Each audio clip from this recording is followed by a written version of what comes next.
Sport and Chill, la parole aux chillers. La NBA est de retour. Déjà, me direz-vous, seulement 71 jours après le match 6 des finales remporté par les Lakers, après plus de 100 jours dans la bulle d'Orlando. Des signatures, des transferts et la draft de quelques rookies des plus prometteurs devraient nous offrir une nouvelle fois une saison spectaculaire outre-Atlantique. Côté NBA, on s'adapte à la situation sanitaire mondiale en proposant une saison régulière à 72 matchs qui devrait voir le match 7 de ces finales au plus tard le 22 juillet, soit la veille du début du tournoi olympique à Tokyo. On a parlé des 72 matchs de saison régulière, mais cette saison, la Grande Ligue innove aussi pour les playoffs avec l'apparition de play-in, déjà aperçu l'an passé. Ces derniers donneront la possibilité aux dixièmes de chaque conférence de se qualifier en play-off. La formule est simple, ou pas trop simple non plus. Le septième jouera à domicile face au huitième. Le vainqueur de ce match sera donc septième. Le neuvième jouera quant à lui à domicile face au dixième. Et le vainqueur du match entre le 9e et le 10e jouera face au perdant du match entre le 7e et le 8e. Le vainqueur de ce match ira en play-off. Donc c'est une formule un petit peu nouvelle qu'on devra apprendre à connaître. Cette année, les Raptors de Toronto se délocalisent sous le soleil de Floride à Tampa Bay pour éviter la quatorzaine imposée à tous arrivant sur le sol canadien. Seulement quelques salles accueilleront un peu de public, comme Utah, Memphis, New Orleans ou encore Houston, dans un pays fortement touché par le Covid. Ce soir, avec les spécialistes NBA de Sport and Chill que sont Boris, salut Boris, Salut Jules. et Tariq, salut Salut Tariq. Jules, et salut Boris. Salut Tariq. On a décidé de faire non pas une, mais deux paroles aux chillers sur ce nouvel exercice 2020-2021 pour présenter d'abord la conférence Ouest, puis la conférence Est. Et aujourd'hui, on se retrouve pour parler de la conférence Est. On a classé les équipes dans quatre catégories. D'abord, les équipes qui jouent clairement le titre. Ensuite, les valeurs sûres qui devraient truster les places de haut de tableau. Puis enfin, les bonnes surprises et ceux qui sont en reconstruction et attendront plutôt la draft. On va commencer en faisant honneur on va dire aux champions de la saison régulière, la saison passée, avec le meilleur bilan. En tout cas, même si ce n'est pas forcément bien placé en playoff, c'est les Milwaukee Bucks qui ont fini la saison avec 56 victoires pour 17 défaites, qui était la première attaque, la meilleure équipe au rebond l'an passé, avec le MVP, Giannis Antetokounmpo, dans ses rangs, mais aussi Chris Middleton qui a été bien utile au scoring. Pour rappeler les stats de Giannis l'an passé, c'est 29,5 points, 13,6 rebonds et 5,6 passes.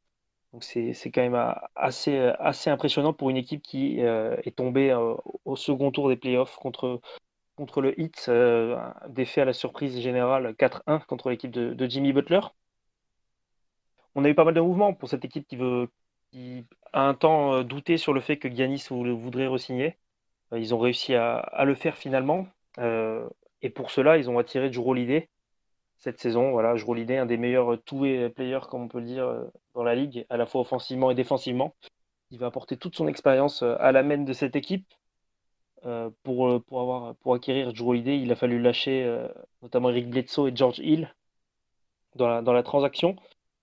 Et sinon, on a pu voir l'arrivée de Torrey Craig dans cette équipe pour compléter un petit peu ce banc. Bryn Forbes aussi, le shooter des Spurs, qui fera beaucoup de bien. Et Bobby Portis, qui peut avoir un petit peu ce rôle de garde du corps à l'intérieur pour mettre deux, trois tartines. Toi, Tariq, qu'est-ce que tu attends de cette équipe cette saison? Tu penses qu'ils doivent être obligatoirement champions? Bah écoute, vu les moyens qu'ils ont donnés à Giannis Antetokounmpo, hein, par la même occasion, je le félicite d'avoir décroché le plus gros contrat de l'histoire de la NBA. Il va avoir un beau pactole. Oui, moi je trouve que cette équipe est un peu trop dépendante de Giannis. Certes, on va dire la même chose pour peut-être des équipes comme Dallas, comme les Lakers, etc. Chaque équipe est un peu dépendante d'un joueur pour gagner, que ce soit la saison régulière ou pour gagner le titre. Mais voilà, si à chaque fois Giannis n'est pas bon en playoff, donc ça veut dire que Milwaukee, bah, ils peuvent faire une croix sur le titre. Même comme tu l'as dit, ils ont plutôt bien recruté avec le joueur qui était au Pelicans, c'est Holiday, c'est ça?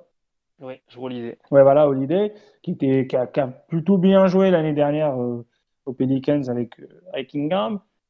Et je pense que c'est pour ça que les Bucks l'ont récupéré, puisqu'il a fait plutôt une bonne saison. C'est vrai que sur le papier, ils ont une très bonne équipe sur le papier. Ils vont sûrement dominer, je pense, la conférence Est. Peut-être pas autant dominé que la saison dernière, je pense pas. Mais je pense qu'ils vont terminer premier. Et après, voilà, pour moi, mettre autant d'argent sur un joueur et avoir fait un bon recrutement, tu dois viser le titre. Pour moi, il n'y a pas. Surtout si encore cette année, ils vont encore se rater et Giannis ne sera pas bon, il faudrait commencer à se poser des questions sur le joueur déjà en lui-même et sur un peu comment cette franchise est un peu gérée. Après, Ouais. voilà. Pour moi, c'est soit le titre, soit rien, comme pour les Lakers. Pour la saison régulière, je pense qu'ils vont bien gérer. Et après, on les jugera en playoff. Ouais, ouais. Un 5 majeur qui devrait normalement être composé de Jrue Holiday à la main, Dante DiVincenzo à l'arrière, Chris Middleton à l'aile, Giannis Antetokounmpo en tant qu'ailier fort et Brook Lopez au poste de pivot. Boris, est-ce que l'apport de Jrue Holiday en, on va dire, deuxième lieutenant avec Middleton derrière Giannis, ça peut leur permettre de franchir ce palier et d'atteindre les finales NBA cette saison? C'est un apport inestimable. Inestimable de point de vue défensif. C'est un joueur plus complet qu'Eric Bledsoe. Le seul souci que j'ai avec ce mouvement, c'est que Milwaukee a donné beaucoup pour le récupérer. Alors, on ne va pas rentrer dans les détails techniques, mais ils ont donné beaucoup de tours de draft. Ils ont donné George Hill. Et ça a hypothéqué l'avenir de Milwaukee. Donc là, ils sont dans une situation de maintenant ou jamais. Clairement, Holiday leur permettra de passer un cap. On a armé Giannis, on lui a donné ce qu'il fallait. Maintenant, c'est à lui de se débrouiller pour ramener un titre à Milwaukee. Alors, ils ont encore un peu de marge, pardon, 1 ou 2 ans, grand maximum. Mais là, clairement, ils sont dans une optique de ce soir ou jamais, quoi. Ouais, c'est vrai que ça. Il va y avoir un petit peu de pression sur Mike Budenholzer et cette équipe du Wisconsin. On va filer dans un endroit où il fait un peu plus chaud que dans le Wisconsin, justement, en Floride, à Miami. Une équipe surprise l'an passé, qu'on n'attendait pas à ce niveau-là, qui a réussi à atteindre la finale NBA, après avoir fait une saison régulière correcte, cinquième à l'Est, avec un Jimmy Butler omniprésent, mais aussi l'éclosion de plusieurs rookies que sont Duncan Robinson, Kendrick Nunn ou Tyler Hero. Dragic toujours présent, et Bam Adebayo qui s'est aussi révélé avec 15,9 points, 10,2 rebonds par match et surtout 5 passes par match. Donc une saison complète pour Bam Adebayo qui a montré toute l'étendue de son talent après le départ d'Hassan Whiteside. Euh, Dans cette intersaison-là, au Heat, on a perdu Jake Crowder, Derrick Jones et Solomon Hill sur les ailes. Mais on a récupéré Avery Bradley, Mo Harkless et Precious Achiuwa. Donc pour moi, on a perdu un peu de qualité, mais après, ça devrait pouvoir le faire pour cette équipe qui globalement a encore son ossature. Je ne sais pas ce que tu en penses, Boris, mais est-ce que côté hit, on peut reproduire l'exploit et retourner en finale cette saison? Moi, je fais partie des personnes qui pensent que la situation a beaucoup aidé Miami à arriver en finale. Alors, non pas qu'il l'ait volé ou quoi que ce soit, parce qu'il fallait s'adapter aux conditions, etc. Mais comme pour Phoenix, je trouve que la bulle a quand même beaucoup aidé par rapport à d'autres équipes. En tout cas, c'est l'équipe à l'Est qui a montré la plus grande capacité d'adaptation. Mais je ne suis pas sûr qu'en l'état, avec cette équipe, ils sont capables de revenir en finale, parce qu'il y a des équipes déjà bien meilleures. Alors, c'est sûr que jouer le hit, ce sera jamais une partie de plaisir. C'est une équipe hyper physique, qui a une dimension athlétique aussi très importante. Après, les joueurs sont là, ils ont ce qu'il faut. Maintenant, c'est la saison de la confirmation. Tyler Hero, Duncan Robinson et notre ami Bam seront très attendus, encore plus que l'année passée. Je ne les vois pas arriver en finale cette année. Mais après, on peut être sûr que Eric Spoelstra, qui est l'un des meilleurs coachs NBA, saura mener l'équipe à son maximum. Mais je pense que par rapport à la bulle un petit peu fausser la perception qu'on a de cette belle équipe. Hmm. Un 5 majeur avec annoncé en tout cas Goran Dragic, Tyler Hero à l'arrière, Jimmy Butler qui devrait prendre l'aile.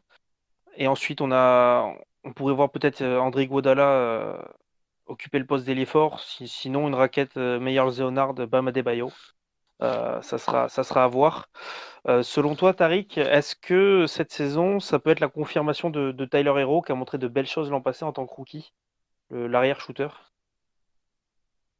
Bah, écoute, il est dans les, pardon, il est dans les meilleures conditions, car pour moi, je pense que Miami, euh, de ce qu'a montré l'année dernière, c'est peut-être la meilleure équipe collective Ouais. de la ligue.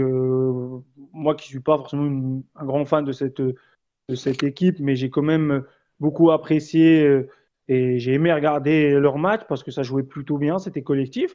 Donc je pense que grâce à ce jeu collectif, chaque joueur arrive à tirer un peu son meilleur. Regarde Butler, qui était avant un peu, on va dire, un peu individualiste et qui voulait tout faire pour gagner les matchs à lui tout seul. Il s'est plutôt bien adapté à cette équipe. Il a fait jouer, même s'il a été un peu, même s'il veut pas le dire, mais il est un peu l'aster de cette équipe-là et il a porté cette équipe. Mais il a été très collectif cette année. Donc je pense que oui, l'avantage de cette équipe-là, c'est que chaque joueur a sa place. Donc Tyler Hero a déjà un peu trouvé sa place dans cette équipe, surtout au cours, comme l'a dit Boris, quand ils étaient dans la bulle, ils ont vraiment été bons. Miami, et chaque joueur avait sa mission, chaque joueur avait sa place. Donc je pense que oui, Tyler Hero ne peut que progresser dans cette équipe-là. En plus, il a des joueurs d'expérience comme Butler, comme Dragic, qui peuvent un peu, on va dire, le couvrir, qui peuvent l'aider à mieux progresser, on va dire progresser dans le bon chemin. Donc, Ouais. euh, donc voilà, pour moi, je pense que déjà Miami, c'est une bonne équipe. Peut-être pas arriver en finale, mais ils peuvent faire une bonne saison, une belle saison aussi. Et Tyler Hero aussi peut en profiter pour profiter, pour progresser. Après, de ce que j'ai lu, ils peuvent peut-être le trade avec Harden. J'espère pas. Mais Mm. après, C'était. s'ils récupèrent Harden, on changera de discours Ah, c'est sûr. pour la saison. Et pour Ça, c'est l'instant, ce sûr. n'était que des rumeurs. Et pour l'effectif actuel, je pense qu'ils peuvent atteindre les demi-finales à l'Est facilement, s'ils évitent les blessures et Ben, les absents. justement, on va parler de l'équipe qui avait éliminé, de l'équipe que Miami avait éliminé l'an passé en finale de conférence, l'équipe mythique des Boston Celtics, euh, qui a fait un exercice 2019-2020 correct, avec 48 victoires pour 24 défaites, plus que correct même, hein, une troisième place à l'Est, une des meilleures défenses de la ligue, avec un trio gagnant. Ils sont 3 à plus de 20 points de moyenne l'an passé, 23,4 points pour Tatum, 20,4 points pour Walker et 20,3 points pour Jalen Brown. C'est une équipe qui a sweepé Philadelphie au premier tour des playoffs, qui a ensuite un petit peu galéré contre Toronto, mais qui a réussi à passer. Au niveau de l'intersaison, Gordon Hayward est parti. Bon, c'est pas forcément un joueur qui a réussi son passage, hein. On se souvient de sa grave blessure lors de son premier match. Enes Kanter est parti aussi rejoindre Damian Lillard à Portland. Et on a aussi Brad Wanamaker, qui est une perte quand même sur le banc des Celtics, qui est parti à Golden State. Côté des arrivées, on a Aaron Nesmith qui a été drafté, Peyton Pritchard aussi, et on a les deux ajouts intéressants de Jeff Teague et Tristan Thompson. Euh, Tariq, pour toi, est-ce que c'est le moment pour Boston, avec Tatum notamment, de franchir un palier et d'enfin s'afficher comme une équipe qui joue vraiment le titre? On a l'impression qu'ils stagnent un peu ces dernières années. Oui, oui, c'est vrai que bon, Boston stagne un peu. Bon, allez, on se qualifie en playoff, on essaye d'aller le plus loin possible, mais après, on se fait souvent éliminer. Ils n'atteignent pas forcément Ouais. la finale de conférence. Après, c'est vrai, ils ont un trio, un très beau trio qui joue bien qui joue bien au basket, Mm. avec Tatum un peu comme la superstar de cette équipe. Pour moi, la perte, enfin, la grosse perte, c'est plus Kanter, parce qu'il était Ernest Kanter qui était plutôt bon sous la raquette.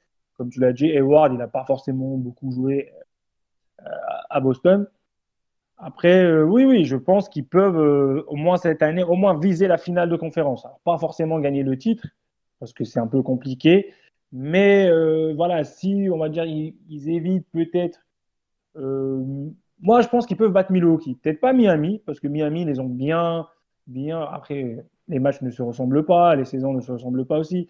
Mais je pense déjà avec un peu leur jeu collectif, Boston peuvent mettre plus à mal une équipe comme Milwaukee qui voilà, se concentre beaucoup sur Antetokounmpo, même s'ils ont fait un bon recrutement aussi. Mais voilà, je vois plus Boston battre les équipes qui se basent très souvent sur leur superstar. Ils ont plus de mal contre des équipes un peu plus collectives où le danger peut venir d'un peu partout. Donc voilà. Mais j'espère que Boston, c'est comme tu l'as dit, une équipe mythique. Et ça serait plutôt bien de les voir au moins en finale de conférence. Et après, on verra pour aller plus loin. Mais déjà, oui, une finale de conférence, je pense que c'est leur objectif de cette saison. Très bien, un 5 majeur avec Kemba Walker, Marcus Smart, Jalen Brown, Jason Tatum et Tristan Thompson en pivot. Moi, je voudrais plutôt m'attarder sur ce dernier, Tristan Thompson, qui est arrivé avec Jeff Teague aussi pour apporter cette expérience. Est-ce que c'était pas ce qui manquait un petit peu aux Celtics ces dernières saisons, Boris? Ben, ils ont longtemps manqué d'un pivot à l'intérieur, de mecs dominants. Et c'est maintenant qu'ils l'ont que je trouve que l'équipe est plus faible sur les extérieurs. Alors j'ai l'impression effectivement qu'ils stagnent beaucoup depuis 2-3 ans. C'est une équipe qui a accumulé des tours de draft qui n'ont pas forcément toujours très bien utilisés. Là, il y a Tatum, c'est la superstar absolue qui va s'imposer comme un référent de la ligue. Après, ils vont commencer avec Kemba blessé. Donc, effectivement, l'apport de Jeff Teague, au moins pour Oui. stabiliser le 5 de départ, sera quand même assez intéressant. Tristan Thompson, j'ai vu aussi qu'il est blessé. Donc, c'est pas sûr qu'il soit là pour les Oui. matchs d'ouverture. Donc, ils avaient effectivement besoin de vétérans pour accompagner cette équipe qui reste encore relativement jeune. Je trouve que pour la première année depuis plusieurs années, justement, je ne les vois pas dans un axe de progression intéressant. Je pense qu'ils vont rester à leur niveau, voire même régresser. Et surtout qu'il y a de nouveaux monstres qui arrivent à l'Est. Donc je pense que leur place dans leur top 3, dans leur top 4 est largement menacée.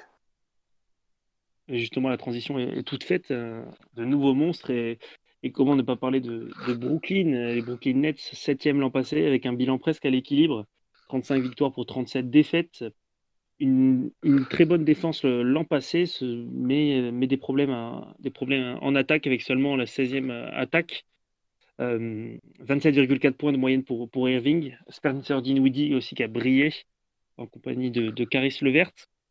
Cependant, cette saison s'est terminée par un sweep euh, au premier tour des playoffs, un sweep par les Raptors. Côté des arrivées, bon, on sait qu'on ne va pas forcément le mettre dans les arrivées, mais Kevin Durant était blessé toute l'année dernière. Donc c'est comme une recrue cette saison. On a aussi Wilson Chandler pardon, qui lui est parti. Mais côté des arrivées, on a Bruce Brown, Jeff Green, Landry Shamet. Pour moi, sont les trois gros apports sur ce mercato des Nets. Sinon, on a vu partir Garrett Temple, Jamal Crawford. Bon, pas forcément de grands noms pour cette équipe qui, euh, qui va viser cette année les hautes sphères de la ligue. Hein. Ça dépendra peut-être du niveau de Kevin Durant. Boris, toi, qu'est-ce que t'en attends de ces Brooklyn Nets? Ben déjà, on a vu en pré-saison qu'ils sont en forme. On a vu un Kevin Durant qui n'a pas perdu de son élégance, de son goût prononcé pour l'attaque. Mais c'est très simple. Brooklyn, c'est le titre, pas ou rien, parce qu'ils auront des chances les années prochaines. Mais clairement, ils se sont mis en position d'être les favoris à l'Est. Ils ont un nouveau coach, donc c'est à prendre en compte. Steve Nash est rookie, même si on l'a entouré de mecs d'expérience comme Mike D'Antoni. Donc on pense que ça va jouer vite du côté de Brooklyn. Je crois que ce sera l'équipe qu'on aura le plus envie de voir de l'année. D'ailleurs, ça commence bien puisqu'ils seront les premiers à être de sortie contre Golden State dans un premier choc. Donc, non seulement l'équipe, le 5, il est intéressant, les joueurs du banc sont intéressants, Caris LeVert, etc. Jeff Green, ce sont des mecs plutôt solides. Donc, je pense qu'eux-mêmes s'imposent le titre comme objectif. J'ai vu aussi que Kyrie commence à balancer de l'encens dans les stades où il arrive pour purifier les salles du mauvais esprit. Donc, si les voyants sont ouverts et qu'il n'y a pas de blessure, il n'y a pas de rechute, et on ne le souhaite pas pour eux, logiquement, ils seront là en juin, juillet pour les grandes finals. Ouais, on rappelle un 5 majeur qui devrait normalement être composé de Kyrie Irving, bien sûr, à la main, Caris Levert à l'arrière, le sniper Joe Harris sur l'aile. KD devrait prendre une place d'ailier fort, aux côtés de Jarrett Allen dans la raquette. On a longtemps entendu des rumeurs sur une possible arrivée de James Harden au Nets, qui aurait rendu l'équipe encore plus effrayante. Est-ce que selon toi, Tariq, ils ont bien fait les Nets de pas forcément, bon, au moment où on parle, hein, de pas forcément avoir envoyé Caris Levert, Spencer Dinwiddie ou encore Jarrett Allen dans la transaction pour récupérer un Harden qui aurait certainement déséquilibré leur équipe? Oui, je pense que garder, en plus on les connaît, hein, ces joueurs qui sont à Brooklyn, c'est des joueurs plutôt bons, qui peuvent apporter un plus contre l'équipe. On l'a vu avec Dinwiddie l'année dernière. Moi personnellement, c'est un joueur que je ne connaissais pas forcément et que j'ai découvert l'année dernière. Donc c'est des joueurs qui peuvent t'apporter. Certes, tu vas avoir Harden qui est un All-Star, il n'est pas à présenter, mais avoir autant de stars dans ton vestiaire, est-ce que ça ne peut Ouais, ne pas créer des tensions? En plus, c'est des joueurs, c'est plutôt des gros scoreurs. À la limite, si c'était, on va dire, un joueur qui est plutôt passeur et un joueur qui est plutôt scoreur, oui, mais là, tous les trois, ils aiment bien scorer. Après, chacun est différent. C'est vrai qu'Arden est plus un sniper de loin. Irving, c'est plus un joueur de percussion. Il aime bien aller au contact. C'est vrai que sur le papier, ce serait une équipe de fou, tu vois, même sur 2K, je pense qu'on peut pas avoir cette ouais, équipe-là dans le jeu. Donc, mais pour moi, je préfère plus avoir mes deux superstars, avoir deux, trois autres joueurs qui peuvent compenser euh, leurs absences pour petites oui, blessures ou pour fatigue, et pour avoir déjà un second unit qui peut être aussi costaud. Comme l'a dit en début, enfin comme on l'avait dit dans le premier podcast, l'avait dit Boris, ça va être une saison super longue il va y avoir beaucoup de matchs qui vont s'enchaîner. Les back-to-back, je pense, ça va être quasiment toutes les semaines. Donc voilà, déjà avoir 10 bons joueurs, c'est mieux que d'avoir 7 super joueurs. Donc sur le côté effectif, je pense qu'ils ont fait une très bonne opération Brooklyn. Et comme l'a dit Boris, ça va être un sacré client à l'Est et même pour une éventuelle finale contre une équipe de l'Ouest. mm. On a parlé des quatre grosses équipes attendues dans cette conférence, mais on a peut-être d'autres équipes qui sont plus des valeurs sûres ces dernières saisons, qui pourraient s'immiscer dans ce top 4, Boris.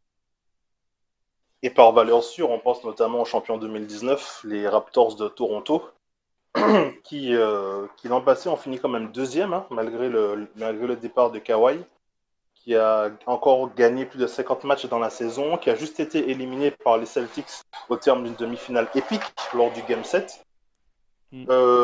Il faut prendre en compte que cette année, ils vont jouer à Tampa, et en plus que la concurrence n'attend pas cette année, avec Brooklyn qui sera en forme et tout, et toutes les équipes à l'Est qui se sont renforcées.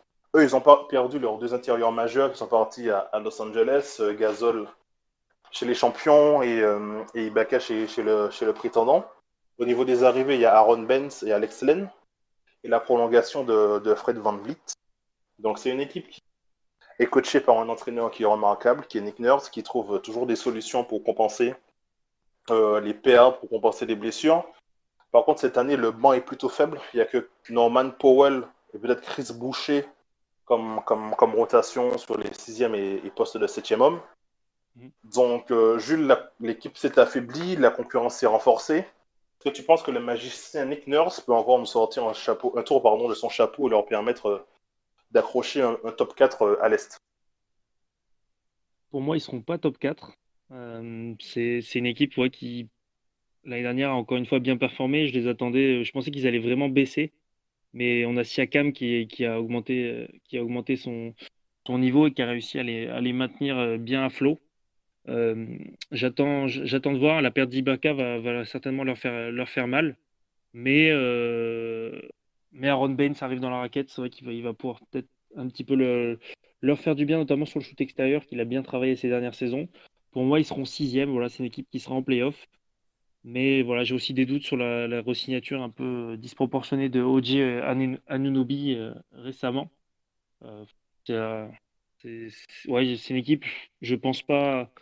Je pense pas qu'ils iront loin. Ils iront en playoff, mais ça passera même pas en tour. Je pense que on retrouve les Warriors de l'avant Kawhi, les Warriors de DeRozan, si j'ose dire. Ils vont voilà, se qualifier en playoff, mais je les vois pas forcément aller loin. Effectivement, ils ont un 5 qui va s'en composer de Kyle Lowry, Fred VanVleet, OG Anunoby, Pascal Siakam et Aaron Baines. Alors, Tariq, une question très simple. Pour toi, quelle est la perte la plus préjudiciable? Marc Gasol ou Serge Ibaka du côté de Toronto? Euh, moi, je dirais plus Serge Ibaka. Pareil, j'ai pas trop vu les Raptors l'année dernière, mais à chaque fois que je le voyais, enfin que je l'ai regardé, c'est un joueur qui a apporté. Après, Marc Gasol, j'ai jamais été fan des Espagnols, donc ça va peut-être pas être objectif, mais voilà, moi pour moi, ça sera plus Serge Ibaka. Pour moi, c'est une valeur sûre. Même Marc Gasol, hein, c'est une valeur sûre. Il n'y a rien à dire sur ça, mais je partirais plus sur Serge Ibaka parce que bon, on sentait qu'il y avait quand même une belle alchimie avec Siakam, avec Kyle Lowry, donc c'était une équipe plutôt sympathique à voir et ça se voyait que c'était une équipe où ils s'entendaient bien, etc. Donc la perte d'un élément comme ça, je pense que ça peut un peu les perturber. Mais voilà, je les vois aussi en playoff, peut-être pas dans le top 4, mais ils se qualifieront, je pense, assez facile. Tu as parlé d'une équipe sympathique à regarder. On va parler d'une équipe que je ne sais pas si vous avez beaucoup vu jouer l'année dernière. C'est l'équipe d'Indiana. Les Pacers qui ont fini quatrième à l'Est, hein, quand même, mine de rien. C'est une équipe qui était plutôt axée sur la défense, qui était la 23e au nombre de points marqués. Ce qui veut dire qu'on ne s'amusait pas forcément à les regarder. Il y a Victor Oladipo qui a été blessé une bonne partie de l'année. Et ils ont été sweepés par le Heat au premier tour. Alors au niveau des départs, il y a quand même le départ du coach qui avait été prolongé, puis viré dans la foulée. On sait bien que la NBA, comme dans beaucoup d'autres sports, c'est un monde de requins. Nate McMillan a laissé sa place à un entraîneur novice que personne ne connaît, Nate Bjorkgren. C'est un petit peu le pari à la Nick Nurse que fait Indiana. Alors, des premiers retours qu'on a vus, c'est un entraîneur plutôt offensif qui va leur laisser beaucoup de liberté dans le jeu, beaucoup de création, d'imagination. Alors, au niveau des arriviers, il y a le frère d'eux, Justin Holiday. Et sinon, il n'y a pas grand-chose d'autre à l'horizon. Alors, le 5 de départ est quand même plutôt intéressant, avec Malcolm Brogdon, Victor Oladipo, TJ Warren, Domantas Sabonis et Miles Turner. Et au niveau du banc, il y a TJ McConnell, Jeremy Lamb, Doug McDermott. Donc, question pour Tariq.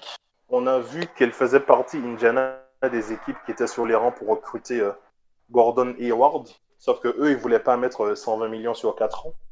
Donc, ils voulaient pas hypothéquer leur futur. Est-ce que tu penses qu'ils ont eu raison de ne pas recruter Gordon Hayward?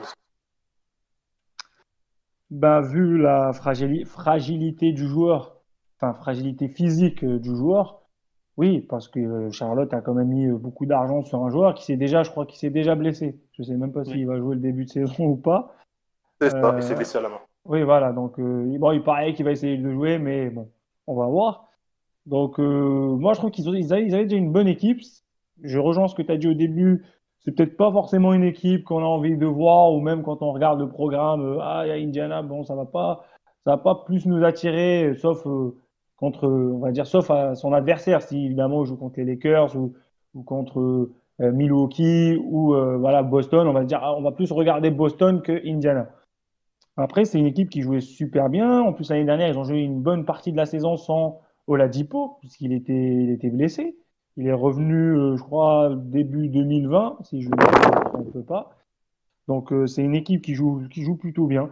Moi, bon, j'adore les joueurs européens, j'adore Sabonis. Alors, je ne sais pas s'il est aussi fort que son père, mais il se débrouille plutôt bien. Je trouve aussi que c'est une valeur sûre à l'Est. Alors, est-ce qu'ils vont réussir à reprendre une quatrième place comme la saison dernière? J'en suis pas sûr, mais voilà, ils vont être largement dans les 10 premiers, hein. Je pense qu'ils peuvent terminer sixième, septième, parce qu'ils ont déjà un bon 5 majeur, de bons défenseurs. Ça joue plutôt bien au basket, c'est plutôt plaisant. On conseille aux gens de regarder Indiana, hein. C'est pas aussi attirant, mais ça joue bien. Et donc voilà, je pense qu'ils ont, pour répondre à ta question, ils ont très bien fait de ne pas prendre Hayward, de mettre autant d'argent sur un joueur qui sera plus blessé que sur les parquets. À part vendre les maillots, je ne vois pas à quoi il sera utile. Je vais te poser, Jules, une question quasiment philosophique, donc je te laisse 10 secondes pour préparer ton cerveau. Indiana a entamé une transition, on va dire, pour passer d'une équipe défensive à une équipe un peu plus plaisante. C'est ce que Utah a essayé de faire. Est-ce que tu penses que transiger sur ses principes défensifs pour être plus offensif va ramener de meilleurs résultats? Ouf. On dit souvent que l'attaque fait gagner les matchs et la défense fait gagner les titres. Bon, on n'est pas forcément sur une ambition de titre aux Pacers, mais c'est une équipe qui a pas beaucoup bougé. Bah, tu comparais un peu ça à Utah, c'est un peu pareil, ça n'a pas beaucoup bougé. Je vais attendre de voir Sabonis qui a été All-Star l'an passé pour la première fois et qui tournait dans plus de 18 points, presque 13 rebonds et 5 passes de moyenne, donc qui a fait une grosse saison. Je suis aussi curieux de voir Oladipo ce que ça va donner son retour. Et quand on voit aussi ce qu'ont donné Malcolm Brogdon et TJ Warren pendant la bulle à Orlando, qui ont montré de très belles choses, je me dis que cette équipe sera en playoff, même si pour moi, faut pas forcément, faut rester concentré sur la défense et Miles Turner en encre défensif peut leur faire du bien. Après, ouais, je les vois septième, ouais, aux alentours de la sixième, septième place. Ça sera en playoff, mais je doute que ça puisse aller plus loin. Et on va terminer ces équipes valeurs sûres par une équipe qui aurait pu faire partie des prétendantes pour le titre. Ce sont les Philadelphia fin du process Sixers, Hmm. qui l'année dernière ont fini sixième à l'Est, qui étaient, comment dire ça, qui se sont fait sweeper par les Celtics au premier tour. Alors il y a eu énormément de mouvements, et ça commence dès la tête, avec un nouveau président, on a dit Daryl Morey, avec un nouveau coach, Doc Rivers, qui est venu avec son beau-fils Seth Curry dans les valises. Il y a eu le départ de Al Horford, de Josh Richardson, d'Alec Burks, les arrivées de Danny Green des Lakers, de Seth Curry donc, de Dwight Howard, de Terrence Ferguson et de Vincent Poirier qui ne va pas vouloir compter pour les prunes en tant que troisième ou quatrième pivot. Donc les Sixers se sont attachés, puisqu'on a vu que c'était leur gros problème l'an passé, à avoir plus de spacing.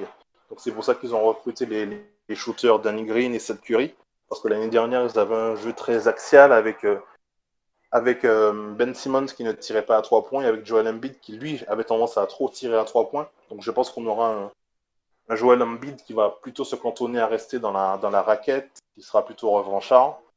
Il y a aussi les rumeurs avec James Harden qui a un peu perturbé leur début de préparation.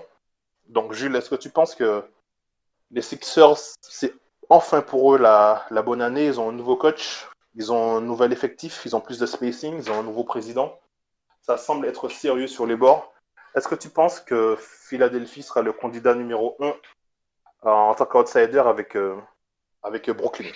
J'ai l'impression que la complémentarité entre Ben Simmons et Joel Embiid a du mal quand même à prendre, hein. Ça fait quelques années que ça stagne un petit peu et il faut du changement. Donc peut-être voilà les rumeurs avec Harden, Ben Simmons qui partirait, ça pourrait insuffler quelque chose de nouveau. Ce qui est sûr, c'est que je sais pas, j'ai l'impression que cette équipe va un peu voler en morceaux, voler en éclats en pleine saison. Et je les ai mis cinquième moi dans ma preview, mais au final je me rends compte que c'est une place de mieux que l'an passé.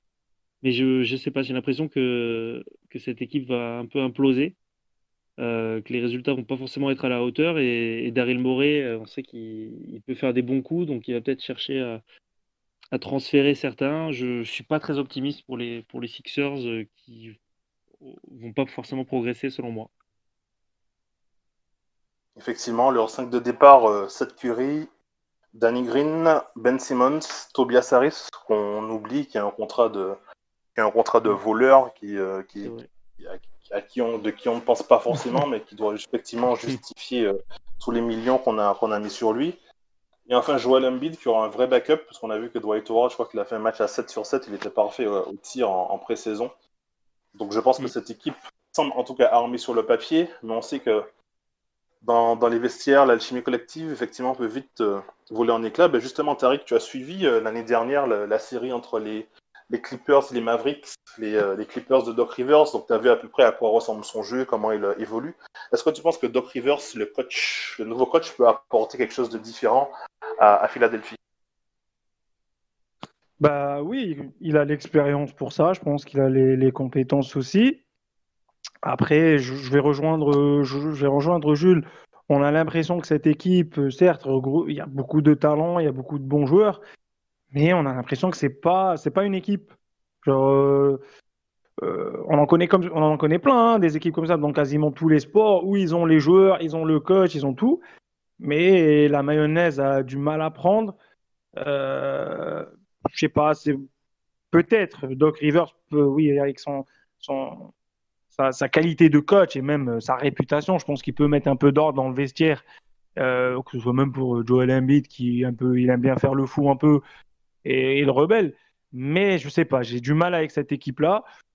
On va dire que c'est un peu plus ouvert à l'Est, donc ils peuvent gratter. Alors moi, je les ai pas mis très haut dans le classement pour la saison prochaine. Moi, je les ai mis allez, entre la 7e et la 10e place parce que je pense que oui, ils ont l'effectif, mais pour produire du jeu et pour être une équipe soudée, j'ai du mal avec cette équipe. Comme tu l'as dit, Harris, il a un contrat de voleur et qui ne produit quasiment pas grand-chose sur le terrain.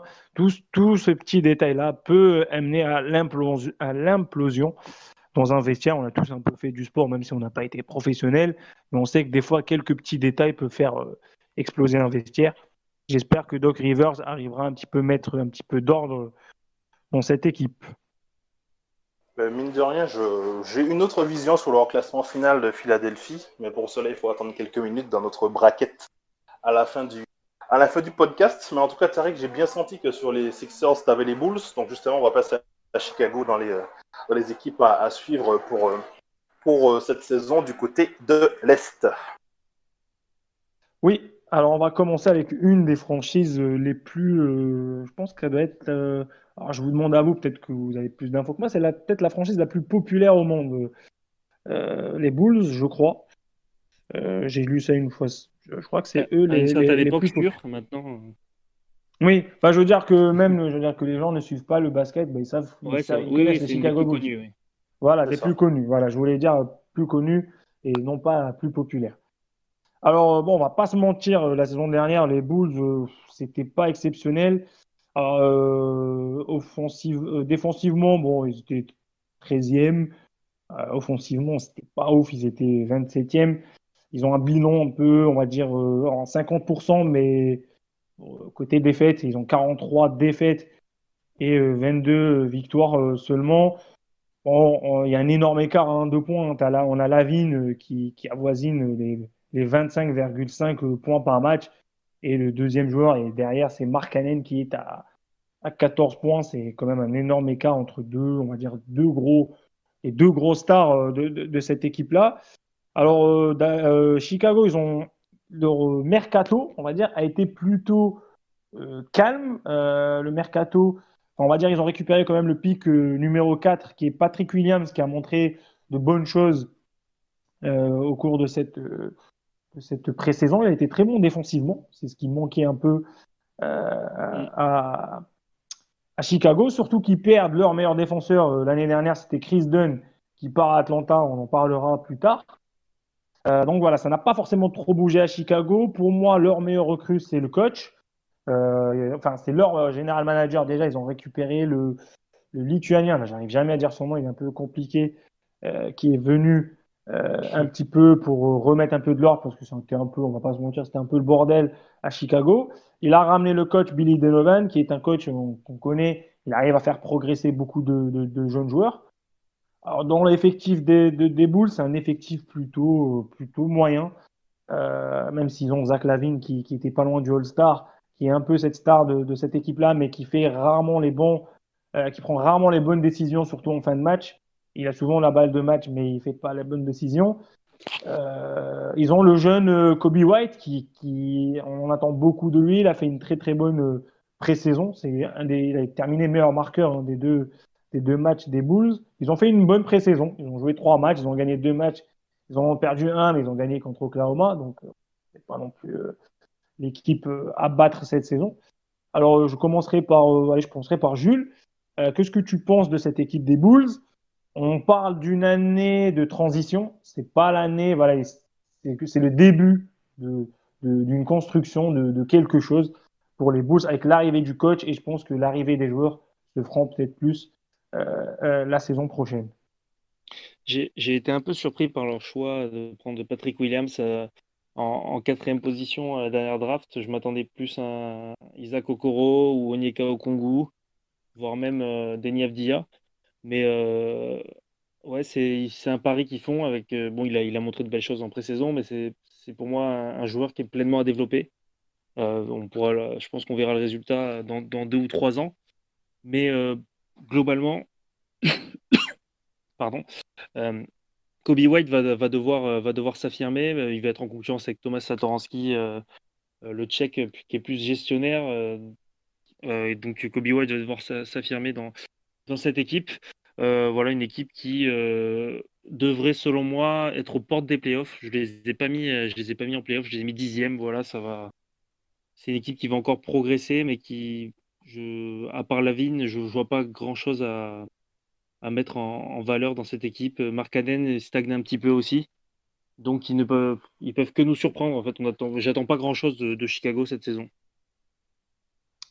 Alors, je vais rebondir puisque tu as parlé de Zach LaVine. Alors, une question pour toi, Boris. Est-ce que tu penses que Zach LaVine, déjà avec Billy Donovan, comme je l'ai dit, c'est un coach qui arrive à faire progresser certains joueurs.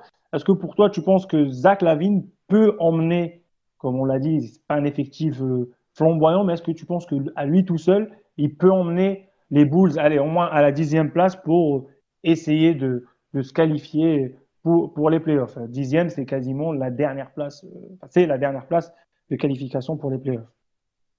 La problématique avec Zach LaVine, c'est celle de beaucoup de joueurs en NBA. Ils sont intéressés que d'une seule partie du terrain, à savoir l'attaque. C'est un attaquant qui peut être très fort, qui est spectaculaire. Il a remporté 2 fois le concours de dunk, qui peut faire des cartons au scoring, mais qui n'est pas très intéressé par la défense. Et s'il veut devenir un joueur de premier plan et emmener sa franchise avec lui dans les hauteurs de la conférence Est, il faut vraiment qu'il se concentre sur sa défense, parce que c'est un défenseur très médiocre, il est ciblé. Il devrait être vexé pour ça. Savoir que l'équipe adverse se dit, bon, Zach LaVine, c'est le point faible au niveau de la défense, il devrait prendre ça justement par orgueil personnel pour avoir la volonté de mieux défendre. Après, il est aussi bien entouré. Il y a Lauri Markkanen qui, comme tous les joueurs de 2017, était éligible à une prolongation de contrat. Ses dirigeants ne l'ont pas prolongé. Donc ça veut dire qu'ils attendent beaucoup plus de lui. Kobe White, c'est la petite pépite qui est en couveuse, mais il sera, entre guillemets, la 3e personne qu'on attend le plus. Alors Zach LaVine n'est pas tout seul. Ils ont pris enfin un vrai coach. Ils ont fait le ménage chez les dirigeants. Tout est réuni pour que l'équipe puisse franchir un palier. Effectivement, je ne les vois pas plus haut que la 10e place. Mais si Zach LaVine commence à défendre, il peut devenir déjà un joueur plus intéressant. Les portes du All-Star Game vont lui ouvrir ses portes. Et mécaniquement, Chicago sera plus haut au classement. D'accord, merci. Merci pour ton. Oui, c'est vrai que tu as précisé une chose, c'est qu'ils ont fait le ménage chez les dirigeants où c'était quasiment le foutoir à Chicago depuis quelques saisons. Alors, on va passer à une autre équipe qui a plutôt réussi un bon mercato. On va dire, évidemment, on parle de la capitale américaine qui est Washington. Alors, évidemment, l'arrivée la plus médiatisée, je pense, qui a fait le plus de bruit, enfin, côté arrivée et côté départ, parce que côté arrivée, on a récupéré Russell Westbrook. On va dire que Washington a perdu un petit peu un enfant du club, même si en NBA, ça n'existe pas forcément, mais ils perdent John Wall. Beaucoup de supporters de Washington n'étaient pas forcément contents de perdre John Wall.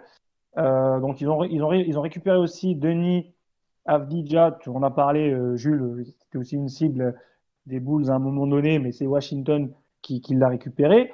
Euh, Ils ont perdu. Alors, il y a un joueur que j'avais complètement oublié, je pense que vous aussi. Il y a Isaiah Thomas qui était à Washington, j'avais complètement oublié. Il a quitté l'équipe cette année.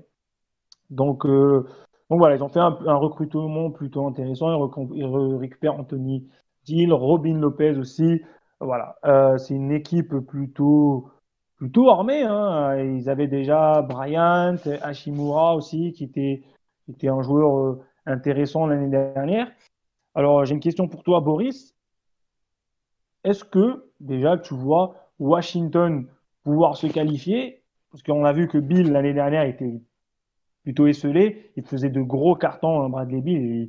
Il marquait quasiment à chaque match 30 points. Est-ce qu'avec l'arrivée de Westbrook, tu penses que voilà, ils seront un peu plus dangereux parce que le danger viendra d'un peu partout, enfin, de Westbrook et de Bill plus précisément. Ben, j'ai regardé tout à l'heure le roster de Washington, en tout cas le 5 majeur, et je me suis rendu compte qu'ils sont quand même plutôt armés. Armés au niveau du 5, t'as Westbrook, t'as Bill, t'as Davis Bertans, le shooter Letton, qui était l'un des tout meilleurs shooters à 3 points l'année dernière, qui a été prolongé assez grassement cette année. Tu as Rui Hachimura, mais qui malheureusement va rater les 3 premières semaines de compétition. J'ai cru voir qu'il avait un problème aux yeux. Donc c'est une équipe qui est plutôt excitante. Alors effectivement, Westbrook va faire du Westbrook, à savoir il va faire des triples-doubles. Et puis quand il aura le dernier ballon du match, il va envoyer un airball à 3 points. Bon, on le connaît, l'animal. Mais franchement, ce sera une équipe plutôt, on va dire, plutôt popcorn. Une équipe qu'on a envie de voir comment ça va se passer. Est-ce que Westbrook, avec son ancien coach, sera capable de se calmer, de se canaliser? À l'est, de la 6e à la 10e place, il y a un créneau à prendre. Il n'y a pas d'équipe forcément qui se détache. Et je me suis dit, finalement, est-ce que Washington n'a pas forcément gagné au change? Parce qu'on ne sait pas où John Wall en est au niveau de la santé. Westbrook, on sait qu'il est en pleine forme, même si on sait qu'il peut avoir les fils qui se touchent et commencer à partir en vrille. Il y a Thomas Bryant qui est un joueur solide à l'intérieur. Franchement, je pense que si je devais mettre une petite pièce sur une équipe surprise cette saison, ce serait Washington. Ce sera une équipe qui sera difficile à jouer. Ce sont des mecs qui vont courir partout. Westbrook va monter le tempo. Bradley Beal va artiller de partout. Donc bonne chance à l'équipe qui va se coltiner Washington en playoff, parce que je pense que soit directement, soit via le play-in, ce sera une équipe qu'on va retrouver en post-season. D'accord. Alors pour Jules, une question, on va dire, qui concerne plus les joueurs. On sait que Bradley Beal et Westbrook, c'est des joueurs qui aiment bien garder la balle. Surtout que Bill, bon, ça fait des années qu'il est à Washington. C'est-à-dire que c'est un peu la star. C'est un peu la star avec John Wall. Est-ce que tu penses que ça risque pas voilà, comme l'a dit Boris, quand c'est la balle de match, bah, Bill voudra peut-être shooter de son côté, Westbrook il voudra peut-être shooter de son côté. Est-ce que ça peut ne pas créer un certain conflit entre ces deux superstars qui sont Westbrook et Bradley Beal? Alors, je pense que l'image de la franchise, c'est Bradley Beal. Maintenant que John Wall est parti, voilà, Bradley Beal qui est là depuis 2012 ou 2013, il me semble. Donc, ça fait un petit moment déjà. Westbrook, il arrive au Réolé quand même. Il est, il a quand même un titre de MVP. Il sort de quand même certaines grosses saisons. Même si, comme l'a dit Boris, on peut lui reprocher beaucoup de choses. Ça reste quand même un joueur qui peut faire gagner des matchs. Ensuite, je pense qu'entre les deux, c'est bien qu'autour, ils aient des soldats prêts à répondre et des shooters prêts à sanctionner aussi. Que ce soit Avdia, Troy Brown ou même Davis Bertans, Rui Hachimura, qui vont pouvoir dans les corners un petit peu mettre des 3 points quand les autres, quand Westbrook ou Bill se mettront en isolation pour créer. Et après, Thomas Bryant, je suis quand même assez, je suis satisfait de ce qu'il peut donner dans une raquette. On va pas lui demander de faire gagner des matchs, mais il est là, il prend des rebonds, il fait son petit double-double et c'est vrai que je suis d'accord avec Boris, ça peut être une des équipes surprises cette saison. Ok, donc on va passer, donc pour ceux qui nous écoutent, on vous conseille de suivre les matchs de Washington cette saison. Alors on va passer à une franchise qui peut intéresser un peu en France, car c'est la franchise d'Orlando où notre meneur français évolue, Evan Fournier. Donc les Magic d'Orlando sont comme les Brooklyn Nets, ils ont réussi à participer à des playoffs avec un bilan négatif, puisqu'ils ont 33 victoires pour 40 défaites, ils terminent 8e. va dire qu'ils ont eu un peu la chance de jouer à domicile, puisqu'ils ont la bulle s'est déroulée à Orlando. Donc, est-ce que ça ne les a pas forcément aidés, mais je pense que ça peut être bien. On change pas de ville, on joue chez nous, il n'y a pas forcément de déplacement, etc. Donc, le meilleur marqueur, c'est Vucevic, hein, le Monténégrin qui répond toujours présent. Une très bonne saison, même une grosse saison de Fournier, qui tourne à 18,5 de moyenne, hein, Mm. voilà, il a fait, je crois, c'est sa meilleure saison, hein, je pense, Oui, en NBA. oui. On l'a vu qu'il a vraiment passé un cap. C'est vraiment un leader, on le voit sur le terrain, quand il parle à ses coéquipiers, on sent qu'il a vraiment progressé.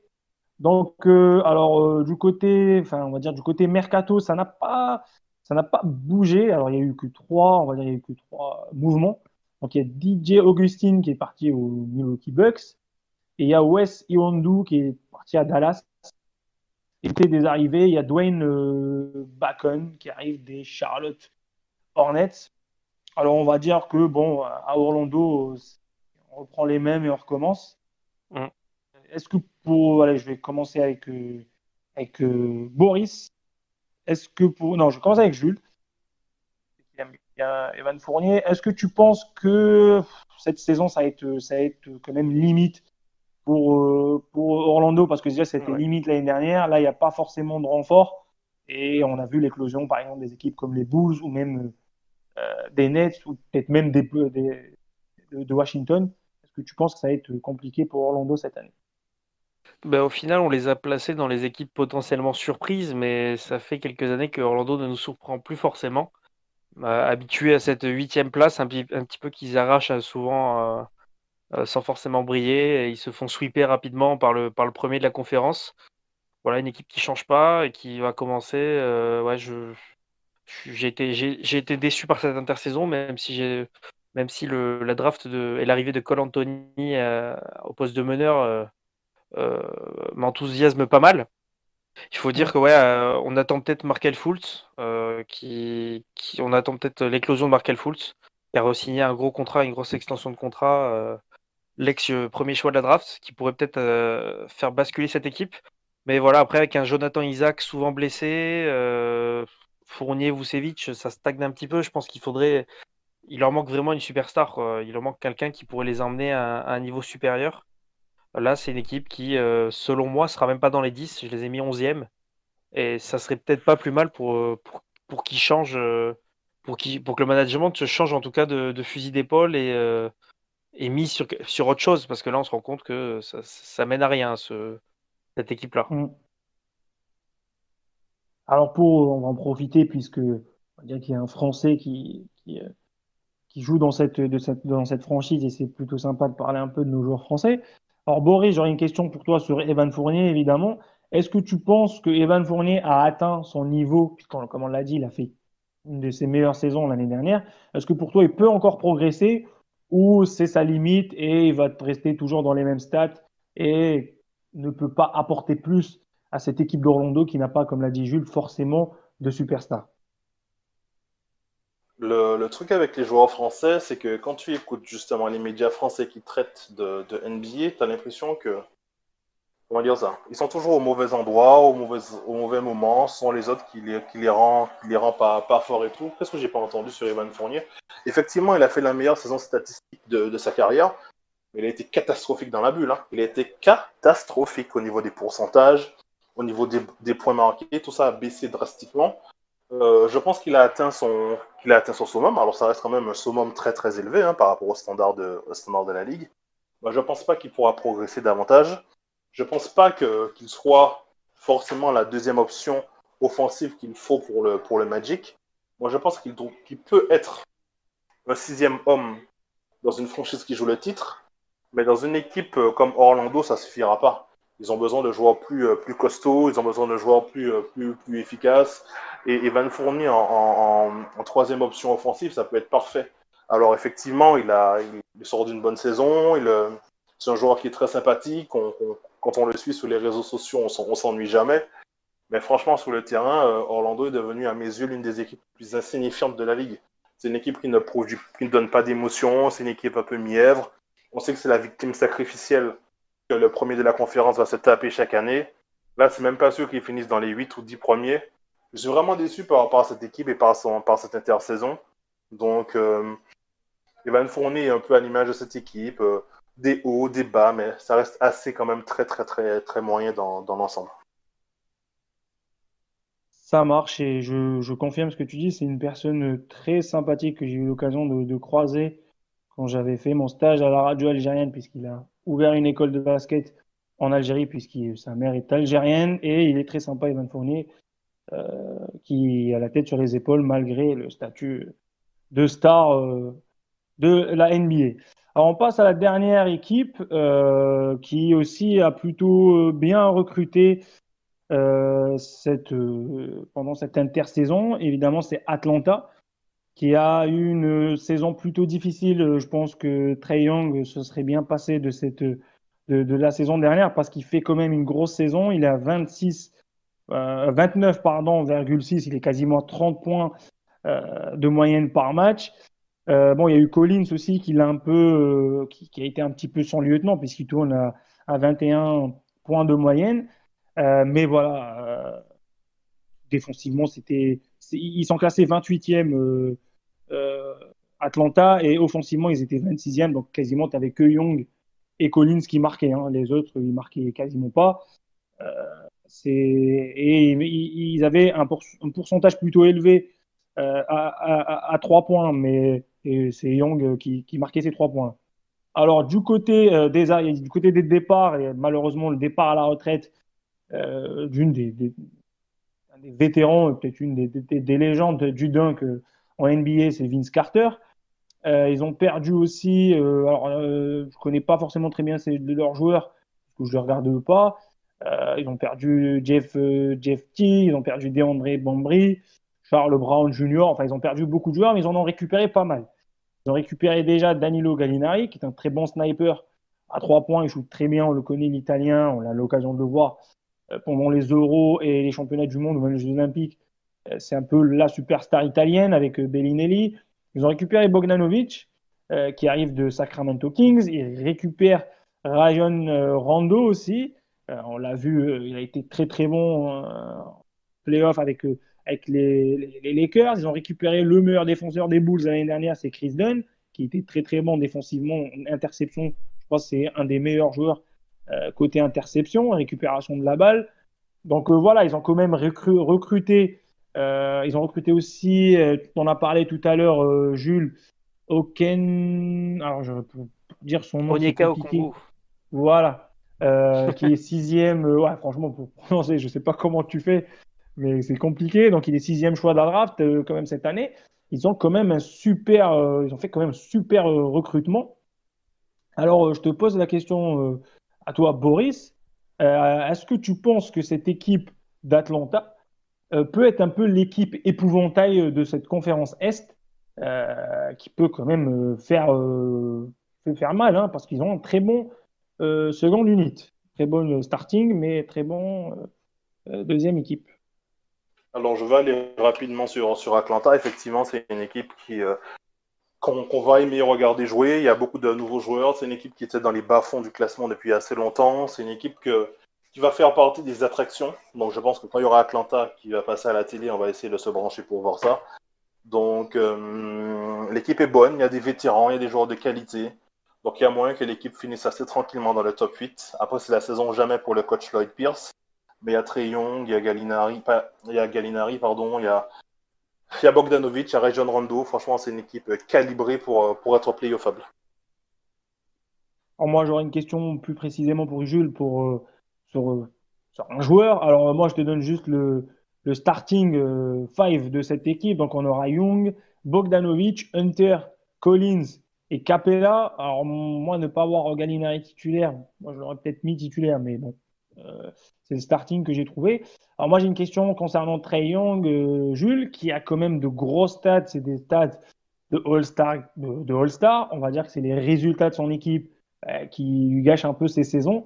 Si Atlanta cette année réussit à se qualifier euh, en playoff, aller à la 8e ou même la 7e place, est-ce que tu penses que Trae Young, comme on l'avait dit pour Luka Doncic, peut prétendre au titre de MVP cette saison. Avec les stats qu'il a, hein, c'est des gros stats. Ouais. Faudrait vraiment que pour prétendre au trophée de MVP, il faudrait qu'il soit dans le top 4, à mon avis, ce qui là serait une énorme surprise. Mais ils ont l'effectif pour. Lui, en tout cas, a les stats aussi pour. Mais ouais, je pense que Gallinari, comme tu l'as dit avant, je le vois pas forcément dans le 5 majeur, mais en sixième homme, il pourrait notamment être un des meilleurs sixième hommes de la ligue. Et leur force à Atlanta, c'est que c'est quand même pas mal de jeunes, hein. On sait, bon, Rondo arrive pour les encadrer. Mais voilà, quand on voit que sur le banc, il pourrait y avoir Kevin Huerter, Cam Reddish, ou encore Onyeka Okongwu, on se dit que l'avenir s'annonce quand même très bien du côté d'Atlanta. Ben écoute, on a fait le tour des équipes surprises. Ben, ça peut être vraiment des surprises parce que les équipes à l'Ouest, on s'est peut-être un peu déshabitués de temps en temps des playoffs, mais là à l'Est, on peut avoir de très bonnes surprises et une très belle saison. Alors je te laisse la parole, Jules, pour les équipes un peu en reconstruction ou même des équipes qui n'existent quasiment plus, comme les Knicks. J'adorais les Knicks avant, mais là, les Knicks, c'est un peu compliqué. Ouais, Donc bah, voilà, je te laisse pour la dernière catégorie. des équipes en reconstruction depuis très longtemps, trop longtemps. Le système de la NBA est normalement fait pour que, en général, les équipes qui sont en bas se retrouvent rapidement en haut. Mais bon, certaines équipes se plaisent à rester dans les bas-fonds de la ligue.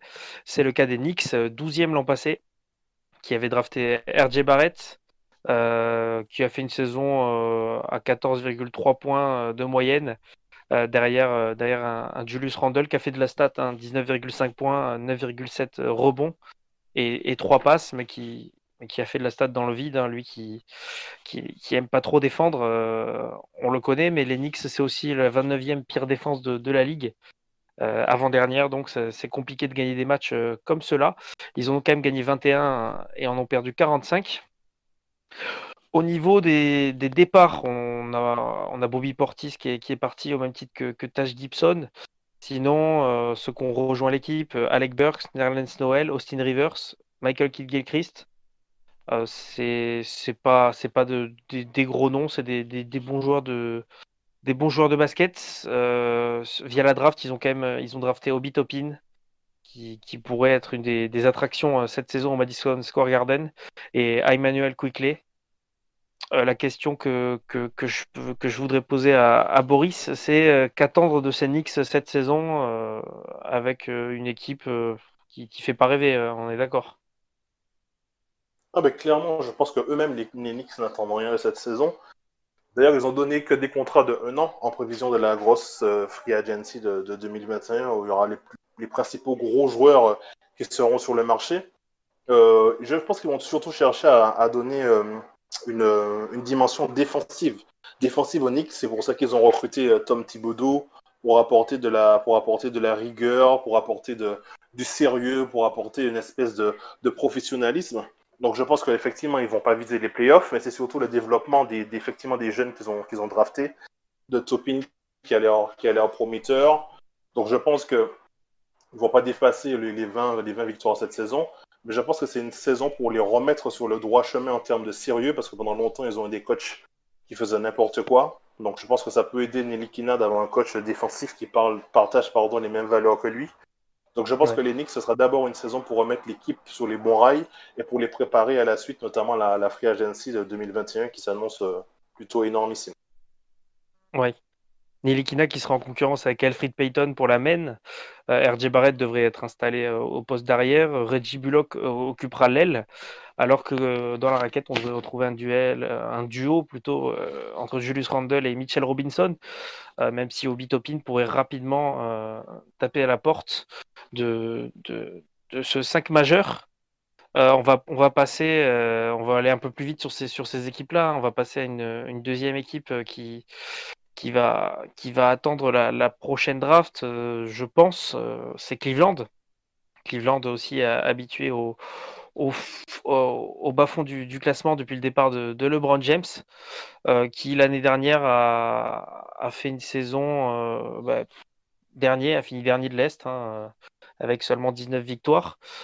Pire défense de la ligue, une des pires attaques aussi. Une des rares satisfactions, c'est Colin Sexton, à plus de 20 points de moyenne. On a vu aussi une bonne saison d'André Drummond, 17 points, 11 rebonds. Mais sinon, il y a pas grand-chose à retenir de ça. L'arrivée d'Isaac Okoro, peut-être, qui occupera l'aile certainement de cette équipe. Et aussi, on a Javal McGee aussi, une arrivée notable qui vient remplacer Tristan Thompson, qui est parti à Boston. Sinon, on devrait être globalement sur le même 5 majeur qui sera composé, enfin la même équipe, la même ossature, avec Darius Garland, Colin Sexton sur la base arrière, Isaac Okoro sur l'aile et une raquette Love Drummond. La question que je voulais poser à Tariq, c'est est-ce que Kevin Love va rester dans cette équipe ou on risque de le voir partir prématurément en trade? Bah, écoute, déjà, on se posait la question déjà la saison dernière. On le sentait nerveux sur le terrain. Enfin, il en avait eu en marre de jouer avec cette équipe-là. Ça se voyait vraiment. Des fois, il y a des joueurs qui essaient de pas montrer, mais lui, ça se voyait, mais c'était flagrant. Après, est-ce qu'il va partir ou pas, tout dépend du projet de l'équipe. Est-ce que cette équipe a pour projet de revenir au devant de la scène ou ils vont nous faire un peu comme l'Enix ou comme Sacramento, voilà, on est là, on essaie de récupérer le tour de draft, mais qui n'apporte pas grand-chose. Bah, quand je vois les 5 que tu donnes, bah, c'est un 5 pas dégueulasse. Je pense qu'ils termineront pas dernier. Je pense que cette année, ça sera les Knicks qui termineront dernier. Ouais. Je pense que Cleveland sera devant parce qu'ils ont quand même André Drummond. Kevin Love, s'il veut jouer du en basket, il sait jouer au basket. Clarkson, je ne sais pas s'il y est encore, mais il avait montré Non, de bonnes il est choses à aussi. Utah maintenant. Ah, il est parti. Lui, il était Ouais. bien. Il avait un petit peu cette hargne. Il apportait un petit peu. Techniquement, il était bon. Bon, il n'est plus là. Mais voilà, après, comme tu as dit, Cleveland, pas grand-chose à attendre. Voilà, après, si Kevin Love veut encore jouer un petit peu voilà, le haut du tableau, peut-être pas forcément le titre, mais au moins les finales de conférence et tout, c'est vrai que ça sera pas Cleveland qui les aura. Et il ira peut-être voir ailleurs. Mais c'est dommage, il fait partie un peu de cette histoire de ce club, un peu, enfin, de cette franchise. C'est dommage qu'il parte voilà, euh, sur une mauvaise Ouais. période de la franchise. En tout cas, il sera associé, au moins pour le début de saison, à André Drummond. André Drummond qui est longtemps resté dans une franchise qu'on va traiter maintenant, aux Pistons. Une franchise qui a fini 13e l'an passé à l'Ouest, euh, avec Derrick Rose comme meneur principal, 18 points de moyenne. Sinon, la bonne saison de Luke Kennard, 16 points. On avait vu un bon Christian Wood sur la fin d'exercice l'an passé. Une équipe qui a drafté 3 fois dans le top 20 cette saison, avec le français Kylian Hayes, français drafté le plus haut de l'histoire, à la 7e position. On a aussi vu la draft d'Isaiah Stewart en 16e et de Sadiq Bey en 19e. C'est une des équipes qui a le plus bougé cette saison, avec le départ de Bruce Brown aux Nets. Langston Galloway est allé à Phoenix. On a voilà, Kennard qui est parti aux Clippers notamment, ou encore Christian Wood aux Rockets. Et on a certains joueurs qui ont rejoint l'équipe. J'ai parlé des rookies, mais il y a aussi Jeremy Grant en provenance de Denver qui est venu prendre ses 20 millions annuels sur 3 ans. On a aussi Josh Jackson qui est arrivé, Zanan Moussa, Mason Plumlee, Jalil Okafor et Delon Wright. Donc des bons joueurs, des bons role players en tout cas. On a aussi vu Liangelo Ball qui est venu signer pour 10 jours et qui est reparti, le troisième frère Ball. Cette équipe qui devrait être composée, en tout cas du moins sur le starting five de Kylian Hayes. À l'arrière, on envisage Zi Mikhailuk. Jeremy Grant, certainement en ailier, même si je le préfère personnellement en ailier fort. Blake Griffin et Mason Plumlee dans la raquette. Et beaucoup de jeunes joueurs sur le banc. Boris, je vais te poser une question, peut-être sur un de nos Français, Sekou Doumbouya. Et aussi, on peut le relier à Kylian Hayes. Est-ce que cette nouvelle génération des Pistons, avec pas mal de jeunes joueurs, peuvent prendre le relais et faire mieux que ce à quoi on les attend, certainement peut-être une dernière place à l'Est. Pour ne pas te mentir, je pense que si Kylian Hayes n'avait pas été drafté par Détroit, cette franchise ne m'aurait pas du tout intéressé parce que effectivement, je trouve que c'est pas terrible ce qui se passe là-bas. Dwayne Casey est un coach que je trouve éminemment surcoté. Bon, en tout cas pour nos Français, Kylian Hayes aura la chance d'avoir comme mentor Derrick Rose, qui pour un jeune de son âge n'a pas de prix. Le MVP de 2008 a déjà dit tout le bien qu'il pense de lui. Sekou Doumbouya avait commencé fort la saison dernière. Tout le monde se rappelle de son dunk monumental, je crois, sur Tristan Thompson, si ma mémoire ne me fait pas défaut.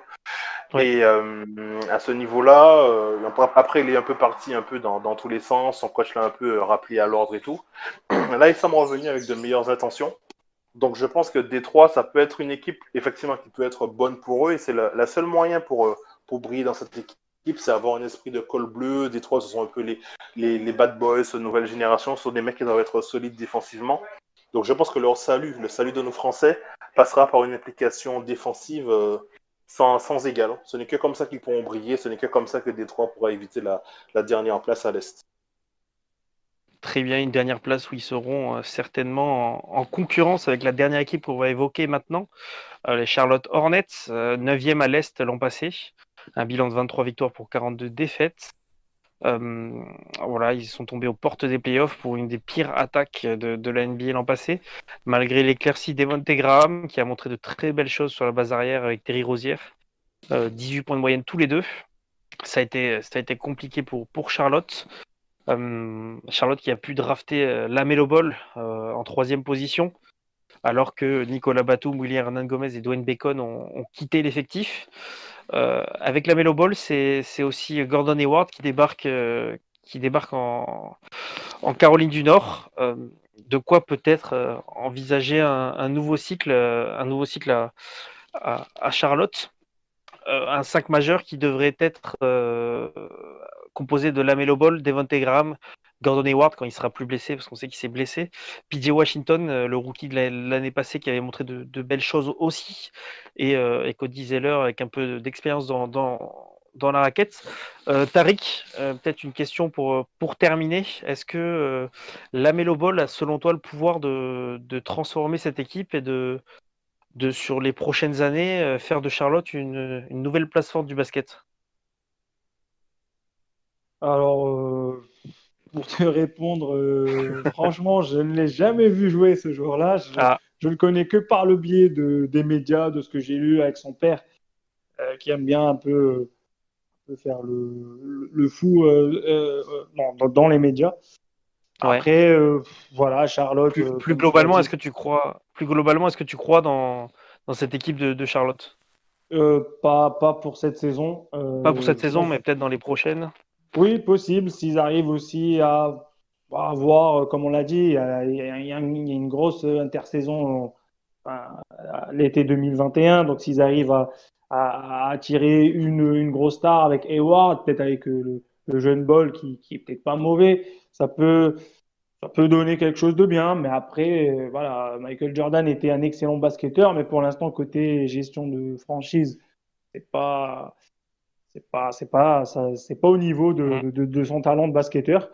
Même sur le fait de donner le gros contrat là, à Hayward pour un joueur Ouais. qui n'est pas sûr de jouer toute une saison et tout, ça montre la gestion un petit peu, allez, je vais dire une gestion plutôt moyenne à Charlotte. Après, on verra bien. Maintenant, il n'y a plus Batum. Est-ce que cette franchise va nous intéresser? Je ne sais pas. En France, je pense pas. On verra bien. On Ouais. verra bien ce qu'ils vont nous offrir déjà cette année. Et après, on pourra peut-être parler d'ici Mm. l'année prochaine. Tout dépend de ce qu'ils vont faire cette année et des joueurs qui peuvent attirer l'été prochain. Ouais, Charlotte, un petit marché, un peu à l'image de Utah ou de Memphis, qui est obligé d'aligner les millions souvent pour attirer les joueurs. Donc on en a terminé pour la preview de nos équipes. On va terminer cette petite parole aux Chillers avec notre bracket, nos prévisions. On verra en fin de saison si on a eu raison ou si on a complètement fait fausse route. Boris, je te laisse l'honneur de démarrer ce premier bracket à l'Est. Eh bien, c'est un honneur pour moi d'ouvrir les braquettes à l'Est. Euh, Alors, en premier, j'ai mis Milwaukee. J'ai mis Milwaukee assez tranquillement. Alors, je vais vous surprendre. En 2, j'ai mis Philadelphie. Vous qui, pour la plupart, les métiers plus bas. Ouais. En 3, j'ai mis Brooklyn. En 4, Boston. En 5, Miami. En 6, Toronto. 7, Indiana. 8, Atlanta. En 9, les Wizards. En 10, le Magic.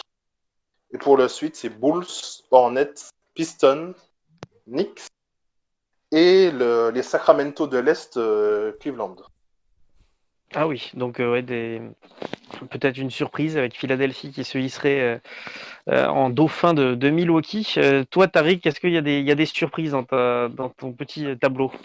Alors, je ne pense pas, non, je pense pas avoir fait de surprise. Alors moi, je vais vous donner que mes 10 qualifiés, hein, parce que moi, le bas du tableau ne m'intéresse pas forcément que dans tous les sports.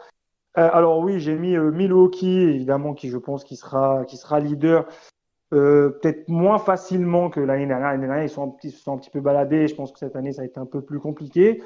J'ai mis Brooklyn en numéro 2. Si Durant et Irving retrouvent leur niveau avec un petit peu cet effectif plutôt large, ils peuvent faire mal. Alors, j'ai mis Miami troisième, quatrième, j'ai mis Boston. Bon, entre Boston et Toronto, j'avais eu une petite hésitation, mais j'ai une petite préférence pour Boston, donc j'ai mis Boston quatrième, Toronto cinquième, Indiana sixième, septième place pour Washington, Atlanta huitième. Alors moi, je suis pas comme Boris, j'ai mis Philadelphie neuvième, surtout si ça explose dans le vestiaire. Et pour la 10e place, allez, j'ai pas un petit peu pour l'histoire et j'aime un petit peu aussi cette franchise. J'ai mis les Bulls 10e, mais je sais que ça va être difficile pour eux de gratter cette place entre eux et Orlando. Voilà, j'ai mis Orlando 11e et les Bulls 10e. Ça va être La, chaud entre les deux. la lutte va être âpre. De mon côté, j'ai mis Milwaukee premier comme vous. Boston qui, selon moi, va arriver à se placer à la deuxième position, juste devant Brooklyn, qui, avec Kevin Durant et Kyrie Irving, devrait s'affirmer sur le podium de cette conférence Est. Miami devrait être quatrième, malgré le fait que je ne crois pas forcément en Philadelphie, je les ai mis cinquième, car sur le papier, ça reste quand même une grosse force à l'Est. Toronto sixième, Indiana septième, Atlanta huitième. 9e, c'est Washington, 10e Chicago, comme Tariq, et Orlando 11e, qui serait une déception, 12e Cleveland, 13e New York, 14e Charlotte et 15e Détroit. Voilà pour mes pronostics. On va arriver à la fin de ce podcast. La parole est aux chillers sur cette conférence Est. Je remercie Boris et Tariq de m'avoir accompagné pendant cette petite heure. Et on va pouvoir se plonger dans cette saison NBA qui arrive, qui commence ce soir au moment où nous on enregistre et qui va nous tenir en haleine au moins jusqu'en juillet. Écoute, merci à toi, merci Jules. Jules. Et puis bonne saison à tous. Bonne saison. Sport & Chill, la parole aux chillers.